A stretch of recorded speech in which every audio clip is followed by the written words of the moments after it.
Yes, my beautiful people, welcome to our weekly consciousness talk, spiritual tarot reading, the last for the year, entering into the new year. Yeah, let's see what's going on. As you know, we kind of draw the cards out already, just so that we're kind of short for time. So, what I can see right now is purpose. We've got the wolf.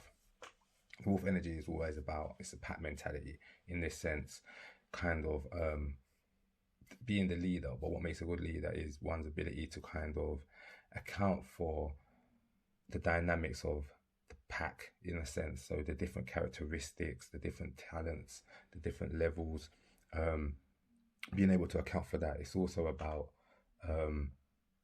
not putting forth your energy as the most dominant energy, even though you are the ruler of the pack. Like I said, the leader is his ability to create structure is linked back to his ability to emphasize with the members of his pack what their needs are. So in that sense, he becomes he's a leader through his ability to teach, his ability to lead, his ability to emphasize, as opposed to just his ability to, what's the word, to just be dominant or just be a tyrant or a leader. But the word, you got this fifth five of wands underneath. So been a bit of struggle. This is in a purpose position. So for me, it's like it's either for you to step into that position as a leader or the master of the head of the house in a sense, or the provider. It's been met with a struggle, or this week that's where the focus is, and it's asking you not to kind of get into that frustration and get into that this is my way, you're trying to pull me in this direction and that direction. Is trying to understand the people's needs, which is can be hard because yeah, you are the leader of the pack because you might have that prowess, that intelligence, that ability to do, but on the same level, other people don't, and you could be a lone wolf in a sense, and that's also an option. But as you can see, it's about your ability to understand the people and show them why should they trust you, why should they follow you, show them. Do you get me? In the past, it's a bit about using what you've learned, connecting all the dots. So, in a sense, if you want to put forward, this is my blueprint for my future, my household, my life, and I want you part of it, then there might be a little friction in implementing that if it's done on an ignorant level or on a tyrannical level, as opposed to a more feeling empathic level. So that's the purpose. Lesson. This week we got the hyena upside down. So yeah, going back to the strife. When you're trying to implement your plan, you're going to feel like there's some form of opposition. So the opposition could come from you not understanding actually how to implement what it is that you want to implement in a dynamical world. So it's about your ability to be able to like shape and be flexible. That's one aspect. Or it could be the fact that, in a sense, that aspect would mean that, in a sense, you're lying to yourself. So your plan is reflected on you, which can be frustrating. You're trying to do one thing, but your mind keeps on flipping back to something else, or you're putting on one image, and that's not really who you are again. Or it could be literally, as you try to implement your plan again, you're met with opposition on an external level. So that, in a sense, could create in that opposition. What would you do?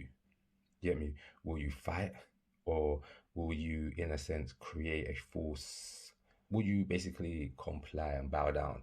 So, in other sense, go in opposite direction of what your actual dream is, and in a sense, that can be seen as a falseness. So that's what I can see in the hyena. They're normally jokey, jovial, bit of a trickster, but it's a bit superficial. They create this character so that it kind of hides who they truly be. And you can see the essence of the moon and it being upside down. It can kind of make the hyena a bit scrappy and a bit like, do you get what I'm saying? So this is in your lesson. This is what we're learning this week. Is like the more we're picking up the archetype of something else, which is not truly us, is the more frustrations we have. So we've got to use the frustration as a key, or as an since we're so sensitive from prior, we should be able to use our emotions, our feelings, as a means to sense that something's wrong, and then in a sense seek change. And that's the lesson, because if you get stuck in there, you get stuck in the superficiality, which is either coming from, like I said, either yourself, because you've created or molded this image of yourself which to fit a picture instead of to fit the world, instead of making the world fit you. um and it's causing you to kind of act out of character and get frustrated. But that's what you do with frustration. You use it as an energy, you use it to kind of fuel your engine of where you want to go. So that is with the lesson. Moving on, we have the fire ant. Fire in the sense of where are we? In the present. So what's going on presently? With the present action. So again, is this frustration? I feel like whatever's frustrating you, whether that's a false image of yourself or that's literally you feel in your external environment, something's kind of opposing you, or something's kind of, what's the word, blocking you for some reason. This fire and energy is somewhat either going to bring all of that to the surface. So in a sense, it's going to be like, okay, bam, this is the bubbling point. You know, like all these things have culminated or climaxed to this point. So whatever that situation is, everything is moving to it, and it's like there's a form of aggression there, there's a form of frustration. But this energy can be used, like I said, like if you can pinpoint what your frustration is, whether that is external or whether that is internal, then you're able to direct that. Knight of Swords is underneath the frustration. So when it comes to clarity and actioning, just to say, the Knight of the Swords in here in the Crawley card is like the King of Swords in a sense. So he's the master of his, or you be the master of your intelligence. So don't let your emotions rule you and tell you what to do. Like, understand what's going on. In the last card, and you see in action, I'm just going to read it in. It's because you've got the gazelle again. There's a form of serenity, but there's this heightened awareness, and it's asking you to use that. And then you got the Nine of Swords underneath. Makes sense of, in a sense, like the frustrations, the traumas, what it is that's been like keeping you back, or that's frustrating you, or that's acting as a block. And then that links us back into the astrological energy of what's going on. And we've got Cancer, I feel. So it's upside down. So in a sense, it's like, if you're not able to understand your frustrations, you're going to end up creating a blockage. What you do, you will block your talents, you will block your gifts, because you're so caught up in this frustration of whatever the frustration is. You're just caught up in it. You can't look past it. So you're gonna create a shell for yourself. This brings us back to that hyena superficiality energy, which ends up annoying you or frustrating you later on down the line. But then you can use the ability of this Cancerian energies, again, using your feelings or your sensitivity to understand. From you understand something, or you're tapping back into that essence or that pureness or that primal essence of something, then you're able to bring that out into the light. When something's out in the light, you'll be able to break it down. You know, that gazelle energy there, you're sitting down, you're observing, you're like, okay, like the fact that you've got to the Nine of Swords, it means that you've had enough. Do you understand? Like, Mars is in Gemini, it's like you should be finding a new way of doing things. Do you understand? Like, so we cannot be so impulsive or reflexive. Do you get me? In a sense, it's like, okay, this is what I feel. It's the same. It's just there's the same rhetoric. You know, whether it's coming from fears, you're coming from your doubts, coming from other people's expectations. The reality is, you have something that you want to build. In order to build that, there's going to be some form of conflict or strife, because you're putting forth something. So in a sense, if everything was at peace, everything would be still. So when you're going to create something, you're creating a form of chaos. In a sense, you're stimulating that energy, but the energies need directing. So this is why the lesson is to make sure you're aligning to your true self, and not this artificial self that you've used or that you can use to survive and become this character. Make the choices that need to be made. Do you understand? Off the correct pretense. Identify the frustrations, so that you can like use intelligence now and use that as an energy. So that you can like, yes, this is my ideal, this is my goal, and I'm flying towards it a million miles an hour, but I've got it in my mind. I cannot be swayed.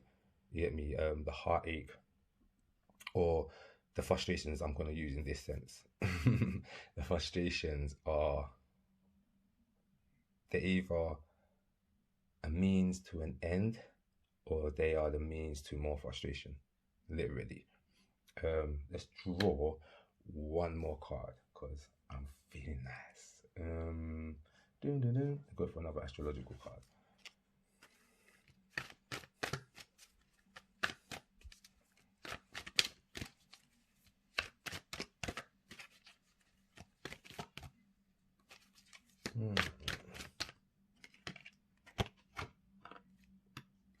Jeez, Pisces, I believe.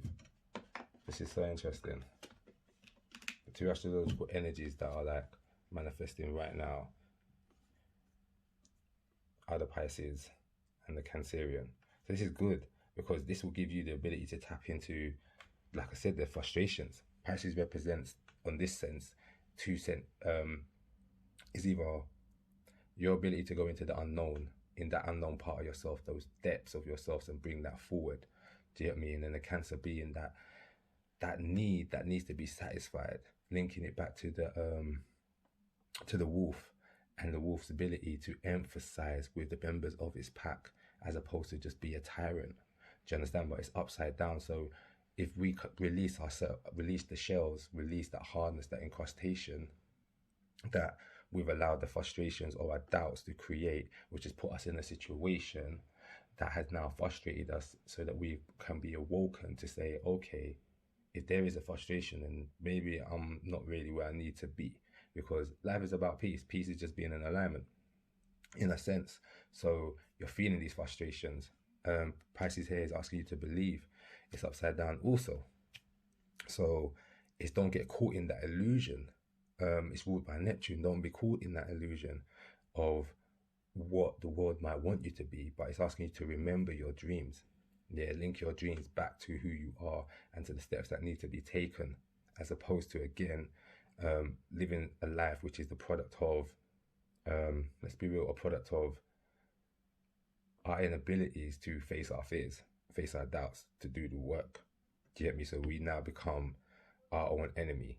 But the same way we can become our own enemy, we can become our own savior also, just by doing a little bit of work, which is that self-work, looking a bit deeper to the triggers, not to the triggers, looking at using the triggers to go deeper into the source of the triggers. So you might get yourself in a situation where someone in your pack or in your family is getting at you, but are they a reflection of their own ignorance or their own fiery energy that you have in yourself, which you've been able to quench or be able to make sense of, which now you're being put in a situation and you're being tested, in a sense. So you kind of got to see that in the sense of the whole of life. So yeah, remember your dreams. Remember why you want what it is that you want, and make sure that's the true purpose or the true reason why you're doing what you're doing. Do not get caught up in this artificial image of yourself and get into this little scrappy stuff. If something's bugging you, it's bugging you for a reason. Don't push it to the side.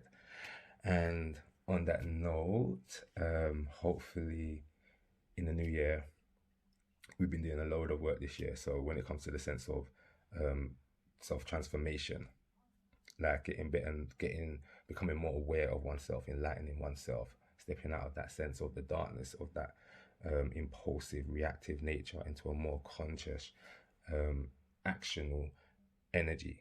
So, instead of like us just being moved, we're starting to move, and we're moved by what we truly want, as opposed to, like I said, those archetypes or those expectations or those fears or those doubts. So, yeah, next year is about, literally any year is about what you can grab hold of and manifest. So socially, we should be coming together in the sense of people's businesses and stuff like that. Yeah, we should be putting those last dots to the puzzle and really taking those last steps, taking those last boxes and stuff like that, that little refinement before we launch. And that's basically what next year is about. It's about the launch. We created the pad, now we're about to launch off it. Blessed love.